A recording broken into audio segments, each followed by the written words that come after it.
சென்னை அம்பத்தூர் தொழிற்பேட்டையில் ஆய்வு செய்த பிறகு அமைச்சர் சேகர் பாபு செய்தியாளர்களுக்கு அளித்த பேட்டியை பார்க்கலாம்.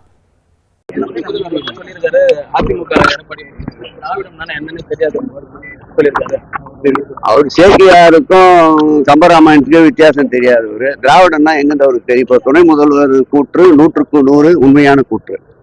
எஸ்ஐஆர் எதிர்த்து விஜய் ஒரு வீடியோ விட்டுருக்காருன்னா அதுல மத்திய அரசையோ இல்ல தேர்தல் அமைச்சரையும் கண்டிக்காம இது பண்ணிருக்காரு. கடைசியா நின்று நானும் ரவுடி தான் குரல் கொடுக்குற மாதிரி அது சொல்லிட்டு கடைசியா நின்று நானும் ரவுடி தான் குரல் கொடுக்குற மாதிரி போராட்டம் நடத்துறாங்க மாநிலத்துல. அது என்ன மாதிரி அதான் சொல்லிட்டு கடைசியா நின்று நானும் ரவுடி தான் குரல் கொடுக்குற மாதிரி. ஆய்வின் போது இப்ப நிறைய கண்டிப்பு அதிகமா இருக்கு. கண்டிப்பா அது கண்டிப்பா ஒரு நிமிஷம் அதை கண்டிப்பா எப்படி எடுத்துட்டு ஒரு நிமிஷம் பணியை விரைவுபடுத்த சொல்றோம். சொல்லக்கூடாதுன்னா சொல்லுங்க. பணியை விரைவுபடுத்த வேண்டியது தானே. அதாவது திட்டங்கள் தாமதிக்கப்படுகின்ற நீதி மறுக்கப்பட்ட நீதிக்கு ஒப்பாகும் பண்ணுவாங்க. அதே மாதிரி மக்கள் பயன்பாட்டிற்கு கொண்டு வர வேண்டிய அந்த திட்டங்கள் விரைவாக மக்கள் பயன்பாட்டிற்கு கொண்டு வர வேண்டும் என்று மாண்புமிகு முதல்வர் உத்தரவிட்டிருக்கின்றார்.